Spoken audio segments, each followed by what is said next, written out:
Hey guys, happy 2018. Today's video, as you can probably tell by the title, is going to be a recap of my 2017. Now 2017 has not been the greatest year of my life. Like if I look back, it's not my favorite year. But as I was like trying to... Oh god. 2017 was my very first like full year here in Korea, and I wouldn't necessarily say I enjoyed my life in 2016. Like I was still in denial that I'm living here and this is my new home and my parents are here and like I don't have a home in Vancouver. But I think this year I really started to embrace and enjoy my life here, and I got used to the culture. I made a lot of new friends. So yeah, at the beginning of 2017 I did an internship, and honestly this internship was not like any other internship where I had to do a lot of work, but more so I learned a lot about the hair industry, and I found my passion, or refound my passion towards hair. And because of this experience I dyed my best friend's hair for the first time. So and you yeah. like this is the end result. Put in some highlights like right there. And I hope to do that more in the future. Next, at the end of February I went to Hong Kong for the first time in my life, and I know half of my videos or my vlogs are up on this channel, but the other half I actually lost all the footage, which I'm really sad about because Disneyland was what was supposed to be next, and I lost all the footage because my external drive completely crashed on me. I don't know what to do about that, so I'm really sad about it, but I mean it happens and it's life, I guess. And then after the semester ended I went to Kota Kinabalu with my friend Stella. We were celebrating like our 10-year friendship anniversary. Yeah, all the footage is up on my channel, so if you haven't watched that you should probably go watch that. It was my first time traveling to a foreign country with just a friend, so that was quite special, and we had a really good time. Actually, I don't really think she enjoyed the nature part of Kota Kinabalu because we were outside a lot of the time and there were a lot of bugs, which I didn't really enjoy either. And then after my trip I had that very terrible hair experience where all my hair fell out. Well, like a lot of my hair just like snapped off because it was so dead when I got my hair done.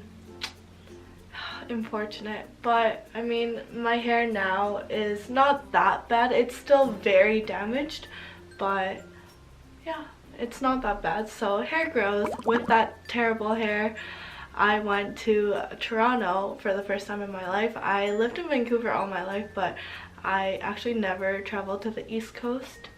So yeah, that was my first time in Toronto, but to my surprise a lot of my friends were there in Toronto while I was there, so I got to reunite with a lot of my friends.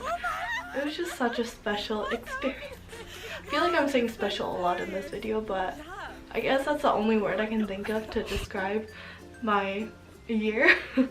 Yeah, after Toronto I surprised my friends in Vancouver, and it was probably the highlight of my year because I've never done anything like that, and those videos are on their way, so I won't spoil too much. But yeah, when I was in Vancouver I also revisited my old dance studio that I used to go every single day of high school, and I took classes, and honestly it was a little humiliating because I hadn't danced in so long, but I was taking class with like the younger students, and if anything they're so much better than me now, so I was like a little embarrassed, but I'm happy that I went back because honestly it felt so good to go back into the studio and just, you know, let it out.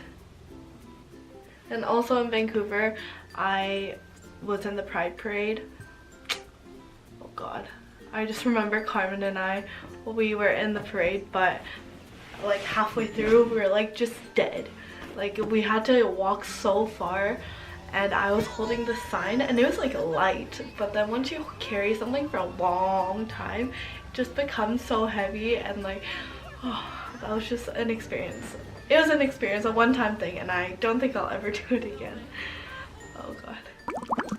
And then once I came back and the semester started, it was my birthday. I celebrated with my friends and we went to Yangyang, which is just like a 3-hour drive, and we went glamping, and that video is also on its way, but I just haven't got to it. And I'm very thankful because 2 years ago, before I moved to Korea, I would have never thought to make any friends here, but yeah, they're like family now. Like 2016, I continued to work at Hollister, and I still do right now. I actually got to go to work today. In April, I was Employee of the Month. That's quite special because I haven't been Employee of the Month since. And then, I mean, I met so many people at Hollister, and the employees there, my coworkers, honestly did help me adjust to the Korean culture, because like, I think work is the only place I actually ever use Korean, because at school 99% of the time I'm just with my English speaking friends. And I also started my new job, which is like I teach English, but just speaking. It's very stressful but then rewarding because the people I meet are so special. Over the year, I had so many friends come to visit Korea just as vacation or like on exchange or just to visit family, but honestly, this is my favorite part, like being able to have friends here so that I feel like I'm kind of back at home, and like, oh, it's just so fun to travel around or show my friends around Korea. It's really what keeps me going. And lastly, I would just like to thank all you guys for supporting me on my channel, or maybe even just watching this video. Like, I know my channel is still very small, but regardless, I just feel so grateful that I can, you know, post my videos and share a good portion of my life with you guys. I hope you do continue to support me in 2018, and yeah, thank you so much for everything, and I hope everyone has a happy, safe, and healthy new year. Bye bye.